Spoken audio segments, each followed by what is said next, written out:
യുദ്ധത്തിൽ പങ്കെടുക്കരുതെന്ന് കർശന നിർദ്ദേശവുമുണ്ടായിരുന്നു അദ്ദേഹത്തിന്. ആ യുവാവിന്റെ ധൈര്യത്തിൽ തലൂത്തിന് സന്തോഷമായി. അദ്ദേഹം പറഞ്ഞു, നിങ്ങളുടെ ധൈര്യം കണ്ട് എനിക്ക് സന്തോഷമായി. പക്ഷേ ആ കരുത്തനായ പോരാളിയോട് യുദ്ധം ചെയ്യാൻ നിങ്ങൾക്കാകില്ല.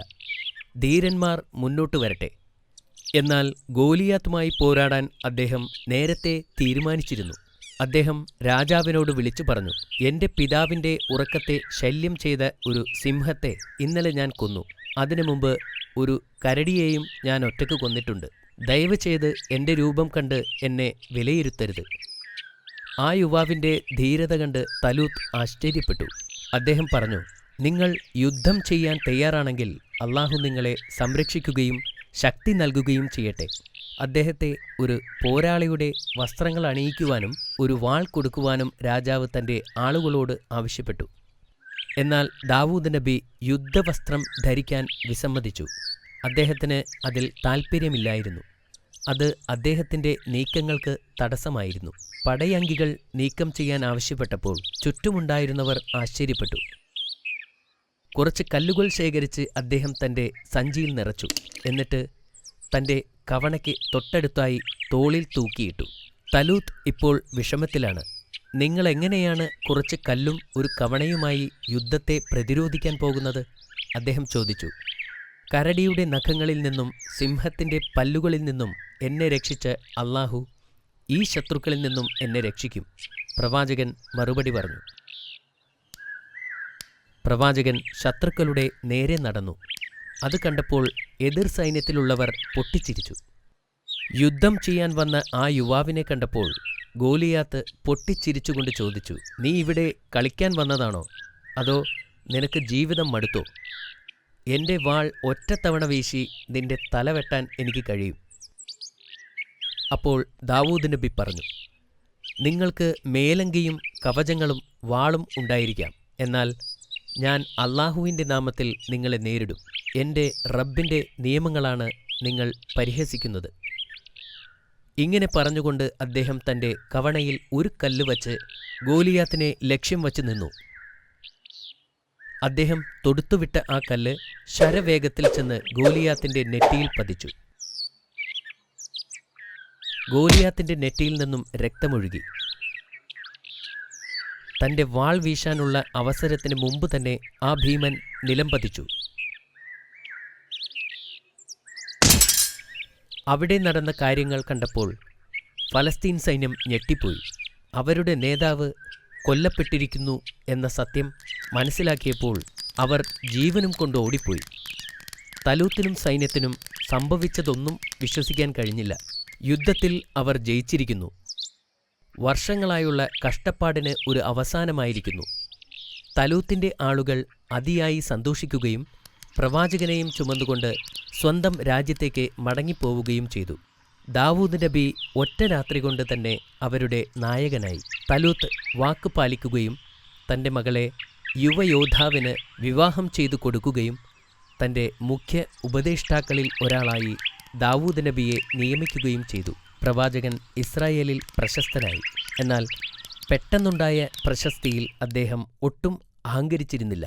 അദ്ദേഹം പ്രശസ്തിക്ക് അടിമപ്പെടാതെ അള്ളാഹുവിന് അടിമപ്പെട്ട് ജീവിച്ചു. അതുകൊണ്ട് തന്നെ തൻ്റെ വിജയം ആഘോഷിക്കാൻ അദ്ദേഹം ഒരു കൊട്ടാരത്തിലേക്കും പോയില്ല.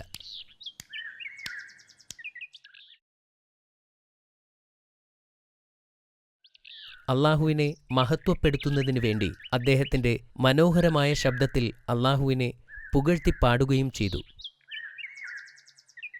അദ്ദേഹം പാടിത്തുടങ്ങിയപ്പോൾ പക്ഷികൾ, സസ്യങ്ങൾ എന്നിവ അദ്ദേഹത്തോടൊപ്പം ചേർന്ന് അള്ളാഹുവിനെ പുകഴ്ത്തിപ്പാടി. അള്ളാഹു അദ്ദേഹത്തെ പ്രവാചകനായി തിരഞ്ഞെടുത്തു.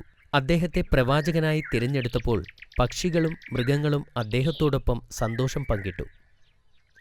അതുമാത്രമല്ല, മൃഗങ്ങളുടെയും പക്ഷികളുടെയും ഭാഷകൾ മനസ്സിലാക്കാനുള്ള കഴിവും അള്ളാഹു ദാവൂദ് നബിക്ക് നൽകി അനുഗ്രഹിച്ചിരുന്നു. പ്രവാചകന് ആ സമയത്ത് ഒന്നിടവിട്ട ദിവസങ്ങളിൽ നോമ്പെടുക്കുന്ന ശീലമുണ്ടായിരുന്നു.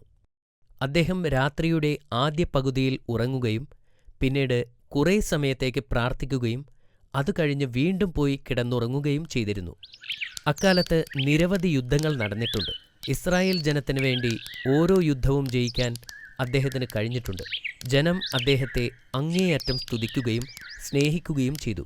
തലൂത്തിന് പ്രവാചകനോട് അസൂയ തോന്നിത്തുടങ്ങി. ജനങ്ങൾ അദ്ദേഹത്തേക്കാൾ കൂടുതൽ പ്രവാചകനെ സ്തുതിക്കുന്നതും സ്നേഹിക്കുന്നതും അദ്ദേഹത്തിന് ഇഷ്ടപ്പെട്ടില്ല. ഒരു ദിവസം രാജാവിന് തന്നോടുള്ള പെരുമാറ്റത്തിൽ എന്തോ പന്തികേടുള്ളതായി അദ്ദേഹത്തിന് തോന്നി.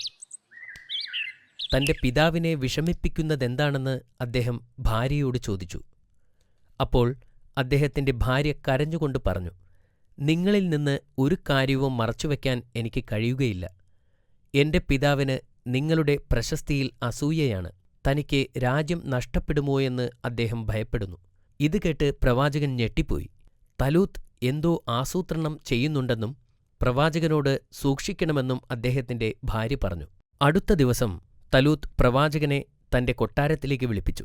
അദ്ദേഹം പ്രവാചകനോട് പറഞ്ഞു, കനാൻ തങ്ങളുടെ സൈന്യത്തെ വിളിച്ചുകൂട്ടി നമുക്കെതിരെ പുറപ്പെട്ടിരിക്കുന്നു. നിങ്ങൾ നമ്മുടെ സൈന്യത്തെ ഒരുമിച്ചുകൂട്ടി അവരുമായി യുദ്ധം ചെയ്യണം. നിങ്ങൾ വിജയികളാകാതെ തിരിച്ചു വരരുത്. പ്രവാചകനെ ഒഴിവാക്കാനുള്ള അദ്ദേഹത്തിന്റെ സൂത്രമാണിതെന്ന് നബിക്ക് മനസ്സിലായി. ഞാൻ സൈന്യവുമായി അവരോട് യുദ്ധം ചെയ്യാം, അദ്ദേഹം മറുപടി പറഞ്ഞു. കനാന്റെ സൈന്യം വലുതും ശക്തവുമാണെന്ന് അദ്ദേഹത്തിന് അറിയാമായിരുന്നു. എന്നിട്ടും അദ്ദേഹം യുദ്ധം ചെയ്യാൻ തീരുമാനിച്ചു. ദാവൂദ് നബി കനാൻകാരെ ധീരതയോടെ നേരിട്ടു. നിരവധി ദിവസങ്ങൾ നീണ്ടുനിന്ന ഭീകരമായ പോരാട്ടത്തിനു ശേഷം അല്ലാഹു അവരെ വിജയം നൽകി അനുഗ്രഹിച്ചു. യുദ്ധത്തിൽ നബി കൊല്ലപ്പെടുമെന്ന് തലൂത്ത് കരുതി. പ്രവാചകൻ അത്തരമൊരു വലിയ സൈന്യത്തെ തോൽപ്പിക്കുമെന്ന് അദ്ദേഹം ഒരിക്കലും പ്രതീക്ഷിച്ചിരുന്നില്ല. ജനങ്ങൾ പ്രവാചകനെ തോളിലേറ്റിവരുന്നത് കണ്ടപ്പോൾ അദ്ദേഹത്തിന് പേടി വർദ്ധിച്ചു. തന്റെ വിശ്വസ്തനായ പടയാളികളിൽ ഒരാളെ വിളിച്ച് തലൂത്ത് പ്രവാചകനെ കൊല്ലാൻ ഗൂഢാലോചന നടത്തി. എന്നാൽ പ്രവാചകന്റെ ഭാര്യ അവരുടെ പദ്ധതികൾ കേട്ടു. അവർ ഭയന്നുപോയി. അവൾ പ്രവാചകന്റെ അടുത്തേക്ക് ഓടിച്ചെന്ന് ഉടൻ അവിടെ നിന്ന് രക്ഷപ്പെടാൻ ആവശ്യപ്പെട്ടു. പ്രവാചകൻ തന്റെ സാധനങ്ങളും ഭക്ഷണങ്ങളുമായി ഒട്ടകപ്പുറത്ത് കയറി യാത്രയായി. അദ്ദേഹം കുറേ കാലം യാത്ര ചെയ്തു. പിന്നെ ഒരു മലയുടെ മുകളിൽ ഒരു ഗുഹ കണ്ടു. അത് വിശ്രമിക്കാൻ ഒരു നല്ല സ്ഥലമാണെന്ന് അദ്ദേഹം തീരുമാനിച്ചു. പ്രവാചകൻ അവിടെ കുറേ ദിവസം താമസിച്ചു. പ്രവാചകൻ ആ ഗുഹയ്ക്കുള്ളിൽ ഒളിച്ചിരിക്കുകയാണെന്നറിഞ്ഞപ്പോൾ അദ്ദേഹത്തിന്റെ സഹോദരന്മാർ അദ്ദേഹത്തെ കാണാൻ വന്നു. ഞങ്ങൾ രാജാവിനെക്കൊണ്ട് മടുത്തു, അവർ പ്രവാചകനോട് പറഞ്ഞു. അയാൾ രാജ്യത്തിലെ എല്ലാവരെയും പേടിപ്പിക്കുന്നു. ഞങ്ങൾ താങ്കളോടൊപ്പം ചേരാൻ ആഗ്രഹിക്കുന്നു. അടുത്ത ദിവസം കുറച്ചുപേർ ഗുഹയിലെത്തി. നിങ്ങൾക്ക് എന്താണ് വേണ്ടത്? പ്രവാചകൻ ചോദിച്ചു. ഞങ്ങളെ രാജാവിൽ നിന്നും രക്ഷിക്കണം എന്ന് അവർ പറഞ്ഞു. അവൻ ഒരു ദുഷ്ടനാണ്. അവൻ എല്ലാവരെയും പീഡിപ്പിക്കുന്നു. ദയവായി ഞങ്ങളെയും നിങ്ങളുടെ സൈന്യത്തിൽ ചേർക്കണം. പ്രവാചകൻ സമ്മതിച്ചു. അതുപോലെ കൂടുതൽ കൂടുതൽ ആളുകൾ നബിയുടെ സൈന്യത്തിൽ ചേരാൻ എത്തിക്കൊണ്ടിരുന്നു. തലൂത്ത് അയാളുടെ പ്രജകളെ പരിശീലിപ്പിക്കുകയും തൻ്റെ പടയാളികളെ ഭയപ്പെടുത്തുകയും ചെയ്തു. പൗരന്മാർ മെല്ലെ നേരെ തിരിയാൻ തുടങ്ങി. പ്രവാചകൻ ഒരു സൈന്യത്തെ വിളിച്ചുകൂട്ടിയപ്പോൾ പ്രവാചകനെതിരെ യുദ്ധം ചെയ്യാൻ അദ്ദേഹം തീരുമാനിച്ചു.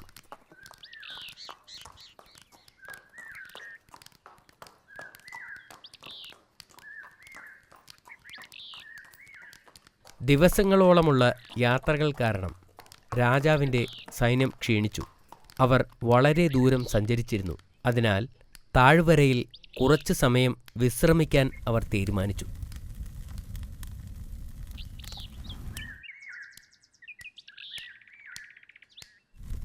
തലൂത്ത് ഉറങ്ങിക്കിടക്കുമ്പോൾ പ്രവാചകൻ ശബ്ദമുണ്ടാക്കാതെ ആ ഗുഹയിൽ കയറി തൻ്റെ വാൾ ഊരി തലൂത്തിൻ്റെ വസ്ത്രത്തിൽ നിന്നും ഒരു കഷ്ണം കീറിയെടുത്തു. എന്നിട്ട് അദ്ദേഹം പുറത്തുപോയി രാജാവിനെ ഉച്ചത്തിൽ വിളിച്ചു. അപ്പോൾ രാജാവ് ഉണർന്നു, ഗുഹയ്ക്ക് പുറത്തു വന്നു. പ്രവാചകൻ തൻ്റെ ആളുകളോടൊപ്പം നിൽക്കുന്നത് അയാൾ കണ്ടു. നിങ്ങൾ ഇവിടെ വന്നിരിക്കുന്നത് എന്നെ കൊല്ലാനാണ്, പ്രവാചകൻ വിളിച്ചു പറഞ്ഞു. പക്ഷേ ഞാൻ നിങ്ങളെ വെറുക്കുന്നില്ല, നിങ്ങളെ കൊല്ലാൻ ഞാൻ ആഗ്രഹിക്കുന്നുമില്ല. നിങ്ങളെ എനിക്ക് കൊല്ലണമായിരുന്നെങ്കിൽ നിങ്ങൾ ഉറങ്ങിക്കിടക്കുമ്പോൾ എനിക്കത് ചെയ്യാമായിരുന്നു. എന്നിട്ട് പ്രവാചകൻ ആ തുണിക്കഷ്ണം കാണിച്ചുകൊണ്ട് പറഞ്ഞു, ഇത് നിങ്ങളുടെ വസ്ത്രത്തിൻ്റെ ഒരു കഷ്ണമാണ്. ഇതിനു പകരം നിങ്ങളെ എനിക്ക് കൊല്ലാമായിരുന്നു. പക്ഷേ എൻ്റെ ദൗത്യം കൊല്ലലല്ല, സ്നേഹിക്കലാണ്. രാജാവിന് തൻ്റെ തെറ്റ് മനസ്സിലായി. അയാൾ പ്രവാചകനോട് ക്ഷമ ചോദിച്ചു. പ്രവാചകൻ രാജാവിനോട് ക്ഷമിക്കുകയും തന്റെ രാജ്യത്തിലേക്ക് മടങ്ങിപ്പോകാൻ അനുവദിക്കുകയും ചെയ്തു. കുറച്ചു വർഷങ്ങൾക്ക് ശേഷം മറ്റൊരു യുദ്ധത്തിൽ തലൂത്ത് കൊല്ലപ്പെട്ടു. അപ്പോൾ ജനങ്ങൾക്ക് വേണ്ടി ദാവൂദ് നബി ചെയ്തിട്ടുള്ള കാര്യങ്ങൾ ജനങ്ങൾ ഓർക്കുകയും അദ്ദേഹത്തെ രാജാവായി തിരഞ്ഞെടുക്കുകയും ചെയ്തു. അല്ലാഹു അദ്ദേഹത്തിന്റെ രാജ്യത്തെ ശക്തവും വലുതുമാക്കി. ശത്രുക്കൾ അദ്ദേഹത്തെ ഭയപ്പെട്ടു. കുറച്ചുനാൾ കഴിഞ്ഞപ്പോൾ പ്രവാചകന് ഒരു പുത്രനുണ്ടായി. അവന് സുലൈമാൻ എന്ന് പേരിട്ടു. കുട്ടിക്കാലം മുതൽ വളരെ ബുദ്ധിമാനും സമർത്ഥനുമായിരുന്നു അവൻ. താഴെ പറയുന്ന സംഭവം നടന്നപ്പോൾ അദ്ദേഹത്തിന് 11 വയസ്സുണ്ടായിരുന്നു. ഒരു ദിവസം പതിവ് പോലെ ദാവൂദ് നബി തന്റെ ജനങ്ങളുടെ പ്രശ്നങ്ങൾ പരിഹരിച്ചുകൊണ്ടിരിക്കുകയായിരുന്നു. അപ്പോൾ 2 പേർ അദ്ദേഹത്തിന്റെ അടുക്കൽ വന്നു. അതിലൊരാൾ ഒരു വയലിന്റെ ഉടമയായിരുന്നു. വയലിന്റെ ഉടമസ്ഥൻ കരഞ്ഞുകൊണ്ട് പറഞ്ഞു, കഴിഞ്ഞ രാത്രി ഇയാളുടെ ആടുകൾ എന്റെ വയലിലെത്തി. എന്റെ മുന്തിരി മുഴുവൻ തിന്നു. ഇപ്പോൾ ഒന്നും അവശേഷിക്കുന്നില്ല. എന്റെ നഷ്ടത്തിന് നഷ്ടപരിഹാരം നൽകാൻ അയാളോട് ആവശ്യപ്പെടുക. ഇത് ശരിയാണോ? പ്രവാചകൻ ആടുകളുടെ ഉടമയോട് ചോദിച്ചു. അതെ, അദ്ദേഹം മറുപടി പറഞ്ഞു. പ്രവാചകൻ അല്പനേരം ആലോചിച്ചു. എന്നിട്ട്, അവന്റെ നഷ്ടത്തിനു പകരം നിന്റെ ആടുകളെ അയാൾക്ക് കൊടുക്കാൻ ഞാൻ തീരുമാനിച്ചിരിക്കുന്നു. പക്ഷേ ഈ ആടുകളാണ് എനിക്കെല്ലാം എന്ന് അയാൾ മറുപടി പറഞ്ഞു. അപ്പോഴാണ് സുലൈമാൻ സംസാരിച്ചത്. എനിക്ക് മറ്റൊരു പരിഹാരമുണ്ട്. മുന്തിരിവള്ളികൾ വളരുന്നതുവരെ ആട്ടുടമ വയലിൽ പണിയെടുക്കട്ടെ. ആ സമയത്ത് ഭൂവുടമ ആടുകളെ നോക്കട്ടെ. വയലുടമയ്ക്ക് അയാളുടെ വിളവുകൾ തിരിച്ചെടുക്കുന്നതുവരെ ജീവിക്കാനുള്ളത് ആടിന്റെ രോമവും പാലും വിറ്റുകിട്ടും. മുന്തിരിവള്ളികൾ വളർന്നാൽ ഭൂവുടമയ്ക്ക് ഭൂമിയും ആട്ടുടമയ്ക്ക് ആടുകളെയും തിരിച്ചു കിട്ടും. പ്രവാചകൻ ആശ്ചര്യപ്പെട്ടു. ഇതാണ് യഥാർത്ഥ ന്യായവിധി. ജ്ഞാനത്താൽ നിന്നെ അനുഗ്രഹിച്ചതിന് അല്ലാഹുവിന് സ്തുതി. തീർച്ചയായും നീ ഒരു ബുദ്ധിമാൻ തന്നെ. നീതിപൂർവമായ ഈ തീരുമാനത്തിൽ ആ 2 പേരും സുലൈമാനോട് നന്ദി പ്രകടിപ്പിച്ചു. ആട്ടുടമയ്ക്ക് തന്റെ ആടുകളെ നഷ്ടപ്പെട്ടില്ലല്ലോ എന്നോർത്തപ്പോൾ കൂടുതൽ സന്തോഷമായി. തന്റെ പിതാവിൽ നിന്ന് ലഭിച്ചിട്ടുള്ള അറിവിനേക്കാൾ കൂടുതൽ അറിവ് നൽകി അല്ലാഹു സുലൈമാനെ അനുഗ്രഹിച്ചിരുന്നു. സത്യസന്ധനും നീതിമാനുമായ ഭരണാധികാരിയായിരുന്നു ദാവൂദ് നബി. തന്റെ ജനങ്ങൾക്ക് സമാധാനവും സമൃദ്ധിയും നൽകിയിരുന്നു. തന്റെ മനോഹരമായ ശബ്ദത്തിൽ അല്ലാഹുവിന്റെ സന്ദേശങ്ങൾ അദ്ദേഹം ജനങ്ങളിലേക്കെത്തിച്ചു. അദ്ദേഹം സബൂർ ഉരുവിടുമ്പോൾ എല്ലാവരും അത് ശ്രദ്ധിച്ചുകൊണ്ട് നിൽക്കുമായിരുന്നു. അദ്ദേഹത്തിന്റെ സന്ദേശങ്ങൾ വളരെ പ്രശസ്തവും എല്ലാവരും ഓർമ്മിക്കുന്നതുമാണ്. അദ്ദേഹം രാജാവാണെങ്കിലും ധൂർത്തനായി ജീവിച്ചിരുന്നില്ല.